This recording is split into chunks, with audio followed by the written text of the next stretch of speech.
Guys अब 3 number के सवाल को हम देखेंगे। 3 नंबर का सवाल क्या दिया गया है, ध्यान दीजिएगा।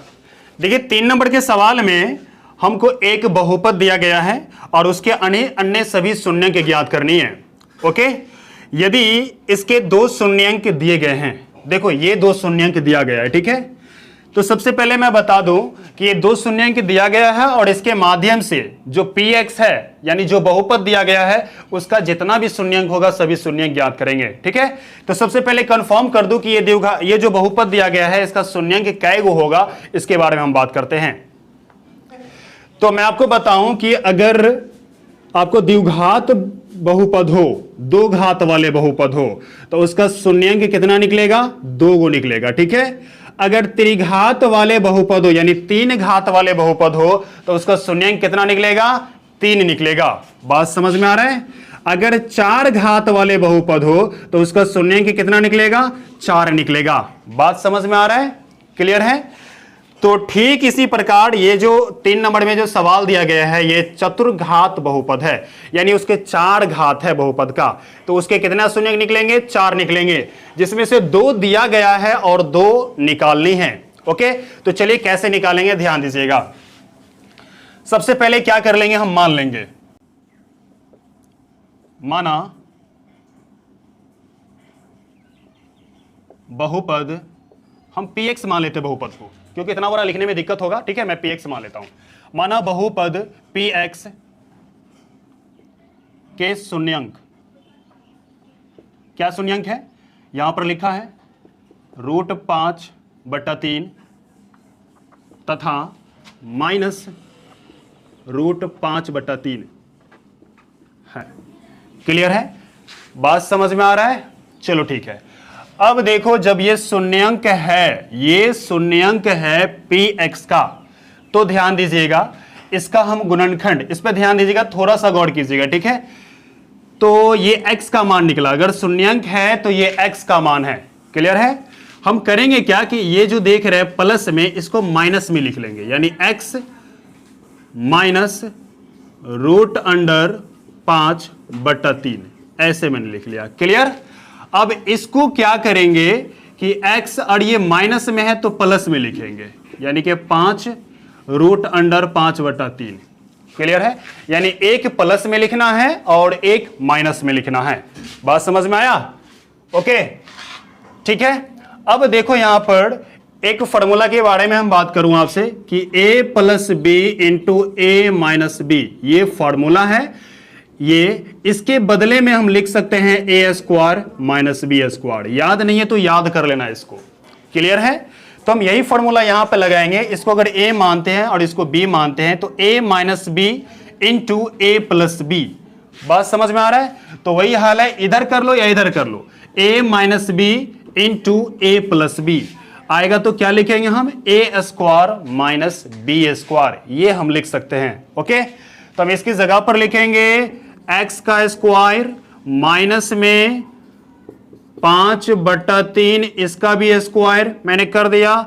अब इसको ठीक से लिखिए, x² माइनस इसका ब्रैकेट जब हटेगा तो याद रहे रूट के अंदर एक रंग का संख्या 2 गो रहता है तो एक आउट हो जाता है, ठीक है।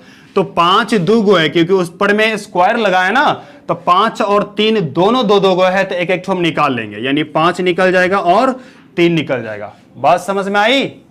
चलो ठीक है। अब देखो यहां पर कि 3 नीचे में, हम क्या करेंगे, इस 3 को हटाने की कोशिश करेंगे। तो 3 से क्या करेंगे, इन सभी को हम गुना कर देंगे। हटाएंगे कैसे, जो चीज नीचे में है उसी से हम गुना कर देंगे तो वो हट जाएगा। क्लियर है। चलो हटा के देखते हैं। तो 3 से गुना करेंगे तो 3x² माइनस, अब देखो 3 से जब गुना करिएगा या 3 लेकर के गुना कीजिएगा तो 3 से 3 कट जाएगा, है कि नहीं, तो बचेगा यहां पर 5, यानी कि ये आपके गुणनखंड निकले। बात समझ में आ रहा है, इसका गुणनखंड निकला यहां पर। क्लियर है। अब देखो ये तो शून्यंक था ना, तो शून्यंक का गुणनखंड ये है, जब इससे px को भाग देंगे तो शेषफल हमारा 0 आएगा। क्यों आएगा, क्योंकि इसी के शून्यंक का तो गुणनखंड है। बात समझ में आया ना। चलो ठीक है, अब आगे चलते हैं। अब करेंगे क्या, यहां पर हम लिख सकते हैं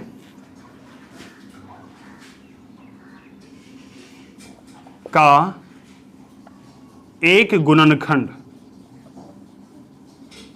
गुणनखंड क्या है, 3x स्क्वायर माइनस 5 है। बात समझ में आ रहा है, px का ये गुणनखंड है, ठीक है। जब ये px का गुणनखंड है तो इससे हम अगर भाग देंगे px को तो शेषफल हमारा 0 बचना चाहिए, ठीक है। तो चलिए आगे का प्रोसेस अभी करके दिखाते हैं आपको। देखिए जब ये संख्या इसका शून्यंक है, px का शून्यंक है, तो इस संख्या से क्या करेंगे, इस बहुपद से क्या करेंगे, हम इसको भाग देंगे तो हमारा शेषफल 0 आएगा, ठीक है। और जब शेषफल हमारा 0 आएगा तो यहां भागफल कुछ आएगा, इस भागफल के माध्यम से जितने भी शून्यंक बचे हैं सारे शून्यंक आपके निकल जाएंगे, ठीक है। तो चलो मैं भाग दे करके देखता हूं यहां पर सबसे पहले। तो देखो यहां पर हमको 3x का पावर 4 लाना है, मेरे पास 3x का पावर स्क्वायर है। लाने का सबसे बेस्ट तरीका है कि इसका पहला टर्म आप यहां लिख लीजिए और इसका पहला टर्म यहां पर लिख लीजिए 3x का पावर स्क्वायर। 3 से 3 कट गया, स्क्वायर है ना, 3 से 3 कट गया और 2x से 2x कट जाएगा तो सिर्फ बचेगा x स्क्वायर, ठीक है। मतलब यहां पर हमको x स्क्वायर आएंगे, ठीक है। ऐसे अगर नहीं समझ में आ रहा तो फिर ध्यान दीजिए, हमको 3x का पावर 4 लाना है तो 3 तो मेरे पास है, x स्क्वायर मेरे पास है, सिर्फ x स्क्वायर ले आएंगे और उसके बाद मिला देंगे दोनों को तो हमारे पास 3x का पावर 4 आ जाएगा, ठीक है। अब देखो प्लस में और यहां माइनस में क्या आएगा, माइनस, प्लस माइनस माइनस, 5 से गुना करेंगे तो 5x का पावर स्क्वायर। यानी पहला टर्म से जिस संख्या को ले आएंगे उसी संख्या से दूसरे वाले को भी हम गुना करेंगे, उसके लिए अलग से नहीं लिखना है, ओके। चलो अब देखो आगे क्या करते हैं, ये माइनस और यहां प्लस, यहां प्लस का निशान, प्लस है तो माइनस होगा और माइनस है तो प्लस होगा। देखो ये एक रंग का संख्या कैंसिल हो जाएगा, प्लस माइनस करता है ना, मैंने काट दिया यहां पर। यहां हमारे पास बचा 6x का पावर क्यों, और ये हमारे पास बचा प्लस में 3x स्क्वायर, क्योंकि प्लस में ये है और ये माइनस में है, घटेगा तो कितना बचेगा, प्लस में 3x स्क्वायर बचेंगे, ओके। अब यहां पर है माइनस में 10x, माइनस में 10x लिखा वहां पर, ठीक है। अब देखो मुझे 6x का पावर क्यूब लाना है, 6x का पावर क्यूब लाना है। तो देखो मेरे पास 3 अवेलेबल है, अगर मैं यहां पर प्लस डाल के 2 लिख दूं तो 3 दूना 6 हो जाएंगे, ओके। और x स्क्वायर मेरे पास है, एगो x अगर यहां पे लिख दूं तो एगो x यहां और 2 x यहां, कितना x हो जाएंगे टोटल, 3x हो जाएंगे जब मल्टीप्लाई करेंगे तो, ओके। अब देखो यहां प्लस, प्लस में और माइनस में हो जाए, यहां माइनस का निशान लगाते हैं, ठीक है, 10 हो जाएंगे, 10x। अब माइनस और यहां प्लस, ये कट जाएगा, हमको यहां बचेगा 3x स्क्वायर, ये भी कट जाएगा, यहां आपको बचा 5, ओके। मैंने 5 वहां पे लिख दिया, ओके। अब देखो 3x स्क्वायर मेरे पास है ही और 3x स्क्वायर लाना है, तो सिर्फ अगर 1 लिख दूं तो भी काम यहां पर चल जाएगा। तो हम लिख दिया 3x से मल्टीप्लाई करेंगे इसको तो क्या आएगा, 3x स्क्वायर प्लस और माइनस क्या होगा, माइनस 5 इकाई 5, मैंने 5 इकाई 5 लिखा, इसको मैं यहां से इरेज कर देता हूं, क्लियर है। अब देखिए यहां पर साइन चेंज होगा, प्लस का माइनस, माइनस का प्लस, ये कट जाएगा, ये कट जाएगा, शेषफल 0 बचा। तो मैंने कहा था कि ये क्या है, इसके गुणनखंड है, क्लियर है, इसके ये px के गुणनखंड ये भी है, ठीक है। तो इससे मैंने भाग दिया तो मेरा शेषफल 0 बचा और भागफल ये बचा, ठीक है। अब देखो यहां पर करना है क्या कि इसी भागफल के माध्यम से जितने भी शून्यंक आपके बाकी है, 2 शून्यंक बाकी है, वो दोनों शून्यंक आपके निकल जाएंगे। कैसे निकलेंगे, चलिए ध्यान दीजिएगा।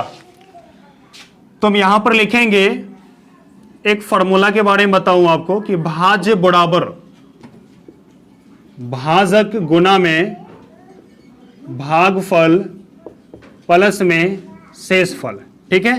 तो भाज्य क्या है आपके px, मैंने माना था px, यानी इसको हम px बोले थे, मैंने px लिख दिया। अब देखो भाजक क्या है 3 और x स्क्वायर माइनस में 5 ये है, और मल्टीप्लाई का निशान, तो मल्टीप्लाई का निशान लगा दिया। भागफल कितना दिया गया ये है, तो इसको हम लिख लेते हैं, एक्स स्क्वायर प्लस में क्या होगा 2x प्लस में 1। अब शेषफल लिखना जरूरी नहीं है क्योंकि शेषफल हमारा 0 आया, तो शेषफल लिखना, लिखो ना लिखो कोई फर्क नहीं पड़ने वाला, ठीक है। अब देखो इसके माध्यम से तो शून्यंक हमारा निकला हुआ है, पहला वाला जो शून्यंक दिया है, दूसरा शून्यंक दिया है, इसी के माध्यम से दिया गया है। ठीक है, अब हम इसके जरिए आप दो शून्यंक और निकालेंगे, ये भागफल के जरिए। ठीक है, तो हम यहां पर डायरेक्ट इस प्रकार से लिख सकते हैं, ये अब लिख दिया, देखो एक्स स्क्वायर प्लस में 2x प्लस 1। अब क्या कीजिए, इसको दो भागों में बांटिए, एक्स स्क्वायर प्लस में एगो एक्स फिर प्लस में एगो एक्स प्लस 1, जोड़ेंगे तो 2 एक्स आएगा। अब गुना करेंगे, एक को एक से गुना करेंगे तो 1 आएगा, और ए गुना सी करना होता है ना, सी मतलब ये क्या होंगे आपके एक्स स्क्वायर, अब गुना कीजिएगा तो एक्स स्क्वायर भी आएंगे। ठीक है, अब इन दोनों में क्या आ रहा है, कॉमन ले लीजिए, है ना, कॉमन ले लिया तो x प्लस में 1 बचेगा, यहां पर एगो x यहां का, और ये कॉमन आ गया यहां पर, तो यहां पर 1 बचा। ओके, इन दोनों में कुछ नहीं आ रहा कॉमन, 1 ले लेंगे कॉमन, तो यहां बचेगा x प्लस 1। क्लियर है, तो हम यहां पर लिख सकते हैं कि x प्लस 1, ये दोनों कॉमन आ रहा है, ले लिया, और ये बच गया, तो हम लिखेंगे x प्लस में 1। ओके, और हमें x का मान ज्ञात करना है, तो हम 0 के बराबर कर देंगे। ठीक है, अब देखिए कैसे निकलेगा, यहां पर गौर कीजिए, मैं यहां लिख रहा हूं। ओके, तो हम लिखेंगे x प्लस 1 बराबर 0, x बराबर ये उधर जाएंगे -1। ओके, अब दूसरा वाला में देखिए ध्यान से, x प्लस 1 उसमें भी है ना, क्या है x प्लस 1 यहां भी है, तो हम x प्लस 1 लिखा, 0 के बराबर किया, इसीलिए x बराबर यहां -1, प्लस में उधर जाएगा तो -1 हो जाएंगे। ठीक है, मतलब x का मान ये भी निकल गया यहां पर। ठीक है, -1 और -1, बात समझ में आ रहा है, क्लियर है। इसका मतलब ये हुआ कि इनके 4 शून्यंक हो चुके, तो हम लिख सकते हैं यहां पर, अतः px का सभी शून्यंक, px का सभी शून्यंक क्या हो जाएगा, सबसे पहले जो दिया है उसको लिख लेते हैं, 5√5/3 कॉमा -√5/3, उसके बाद ये -1, अब लास्ट वाले को तथा करके लिख दीजिए -1। ओके, ये सारे px के शून्यंक है। तो किस प्रकार से मैंने निकाला शून्यंक, आपने देखा, सबसे पहले मैंने क्या किया, जो शून्यंक दिया हुआ था उस दोनों शून्यंक को क्या किया मैंने, है ना, गुणनखंड वहां से निकाला, गुणनखंड निकालने के बाद मैंने px को भाग दिया, भाग देने के बाद हमारा शेषफल आया, और जो भागफल आया, भागफल के माध्यम से मैंने यहां पर x का मान निकाल दिया। ठीक है, तो x का मान यहां पर 2 निकला है। ठीक है, 2 पहले से मेरे पास शून्यंक था और 2 मैंने निकाल दिया, टोटल 4 शून्यंक हो गए, है ना, इसका घात 4 है, तो 4 शून्यंक इस बहुपद के निकलेंगे। बात समझ में आया। अगर आपको ये वीडियो सही लगा हो तो इस वीडियो को लाइक कीजिएगा, चैनल पर पहली बार आए हैं तो चैनल को सब्सक्राइब कीजिएगा। अगर कोई डाउट रह गया है तो कमेंट बॉक्स में आप कमेंट जरूर कीजिए।